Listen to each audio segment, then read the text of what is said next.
Hey everybody, this is Steve from the Whirly Bugger, and today I'm going to show you how to tie the spaced out bob jig nymph.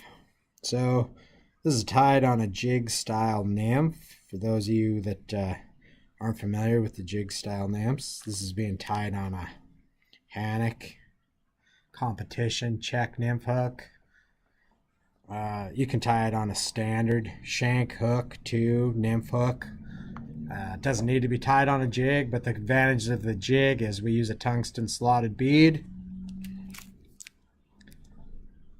and the hook will actually ride up in the water, so you tend to get less hookups fishing a heavy fly near the bottom for trout.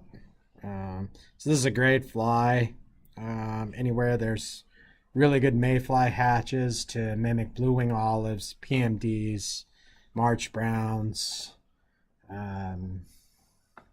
those types of mayflies. You can tie it in sizes 12 through 20. Fairly easy fly to tie, but let's go ahead and get started. So place the hook with the bead loaded already in your vise and lay down a thread base behind your bead and go all the way to the bend. Snip off your excess thread there.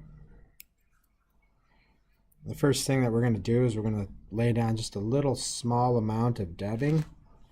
And for this fly, we use the hairline dubbing, rust orange for the body. We're going to create a little tiny dubbing ball just in the back portion of the hook here on the shank. What this is going to do is we're going to tie in some goose bites, and it's going to help splay them out in the correct way we want them to look. So the next thing you're going to need is your Nature Spirit stripped goose bites, and these happen to be rusty spinner. So your goose bites, once you strip them off the quill, you'll find that they're concave. One side forms outward from the other side. So you want that outside portion of the biot to be facing out away from your fly, so you get the right look that you want. Place that on your shank and get it adjusted where you like it. And do the same thing on the other side. Making sure that both of your tails are even, or as close to even as you can get.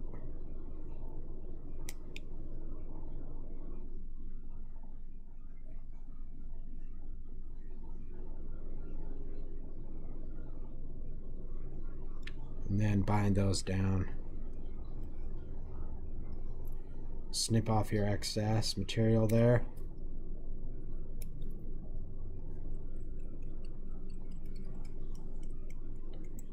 And bring your thread back. Try not to get over usage with your thread. This is great thread I'm using here. This is Vivus 10-aught black.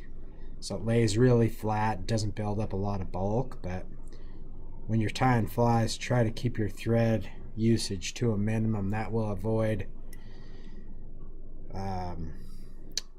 the bulk in your fly and causing misproportions in your patterns. So the next thing that we're going to use is some ultra wire, brassy, and color copper. So brassy is the actual size of the wire. So take a piece of wire. We're going to use this for the ribbing Tie this in on the side and bind it down nice and tight so it doesn't come out. You should be able to pull on that like that and know that it's secure. So next thing, remove your hook from your vise and place it upside down.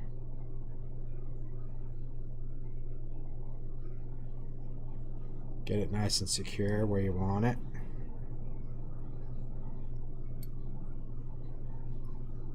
Run your thread back as far as you can.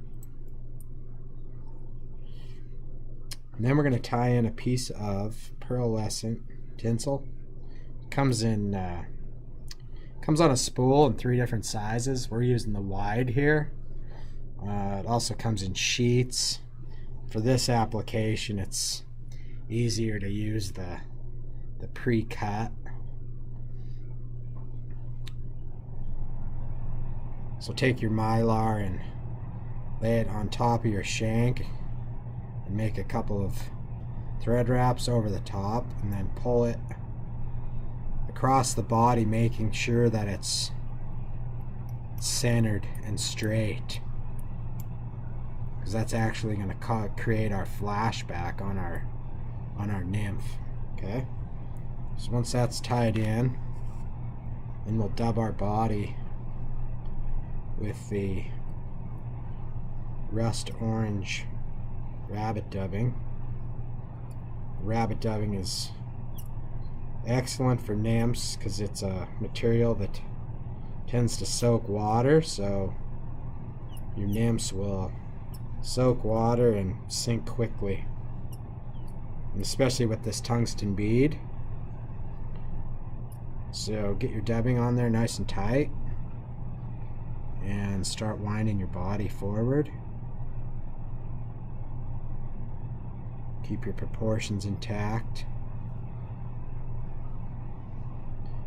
One thing about this fly too is a lot of flies are on regular shank flies other than jig hooks. They're finished at the eye. This hook is going to finish behind the bead, so when you're building this fly, you want to make sure that you don't crowd that portion, and make sure that you leave a space in here for your thorax and that you don't overcrowd it. So once you get your body laid down, pull that mylar over the top of it and make a few thread wraps and bind that down. Leave that mylar tag hanging because we're not done with it yet. So now take your copper wire and start forming a rib evenly, and you want to lay about 4 or 5 wraps across your body.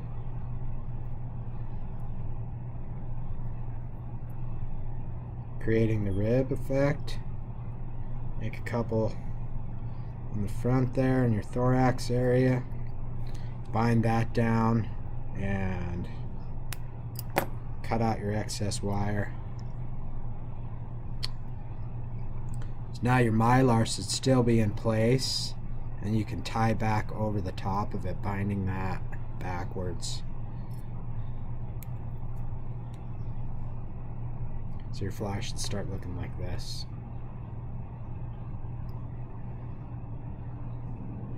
Okay, the next material we're going to use is Hairline Dubbing's Ice Dub in peacock color. This is a very popular dubbing for synthetics.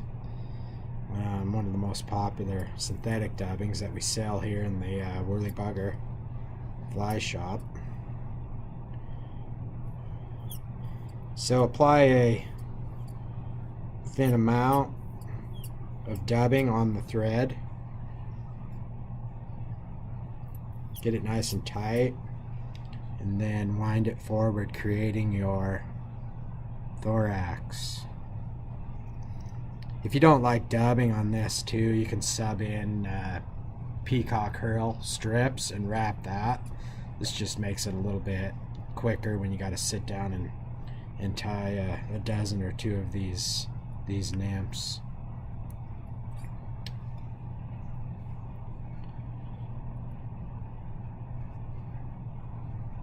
So the next material that you're going to use, you're going to tie in your wings. And for your winging material, we're going to use Hungarian partridge feather. And what I like to do with these, this is an easy way to apply your wings to your pheasant tails, copper bobs, spaced out bob, whatever requires a soft hackle feather or a wing. So this is a real easy way to form the gills on your fly. So take and strip one side of the quill almost complete, and then lay it in on the side of your body and make a couple of thread wraps real light, and the weight of the bobbin there will keep your feather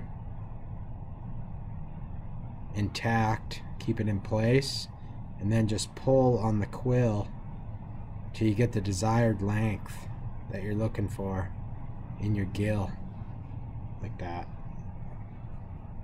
Once you have that, then you can make a couple of tight thread wraps over the top and trim out that excess quill piece. So there's one side of your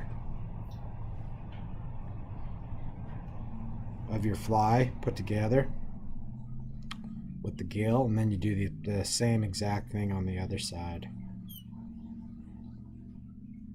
Strip a quill,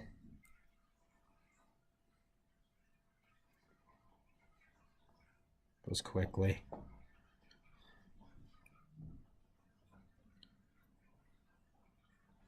Lay it in on the side. Couple of thread wraps.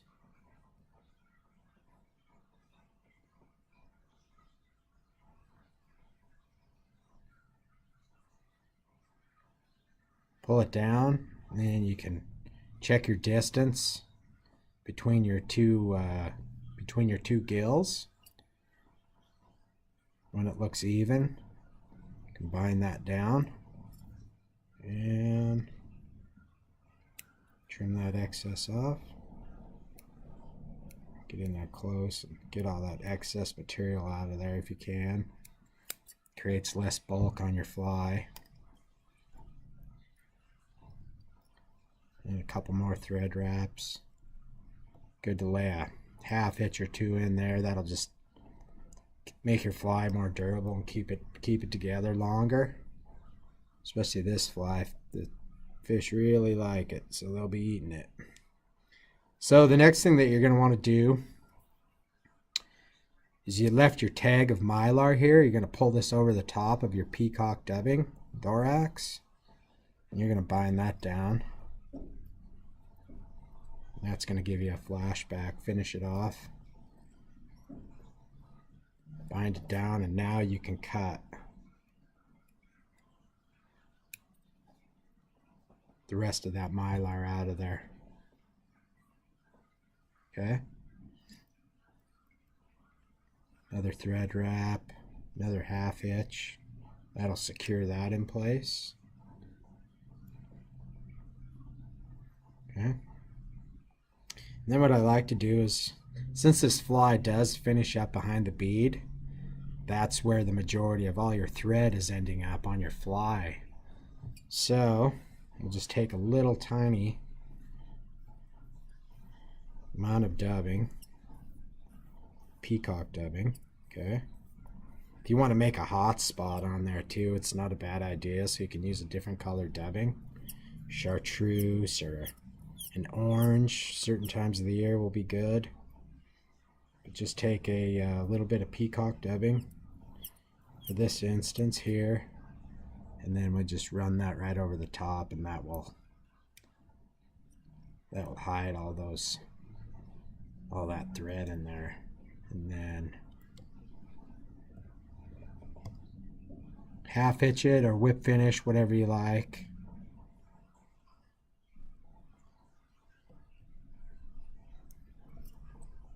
Cut your thread, and then one final what I like to do is take your UV glue. This happens to be the Loon UV fluorescent. Doesn't matter. You can use the clear.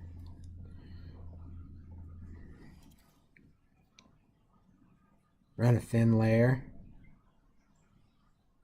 across your body, and then run a thin layer across the thorax, and hit it with your light.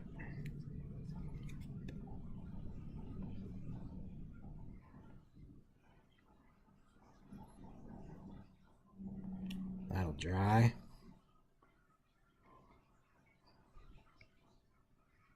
You want to create that bubble on the back of the thorax there. You can lay down a little bit more. This is good stuff. This dries really quick. You can see when you apply your UV lighting, it's drying immediately. It's such a nice little tool at the bench anymore. No need for two-part epoxy in most instances. So there it is, folks, the spaced out bob jig fly. Great for trout fishing anywhere in the West. I'm sure in the eastern rivers where you have mayflies, this would be spectacular as well. If you have any questions about the fly, about how to tie it that we didn't cover in the video, feel free to contact us. Want to purchase any of the materials, they're all available from the Whirly Bugger Pro Shop. So you can stop by the shop here, pick up the materials, or you can order right online. All the material list, everything right below the video there. Thanks for watching. Hope you're having a great day.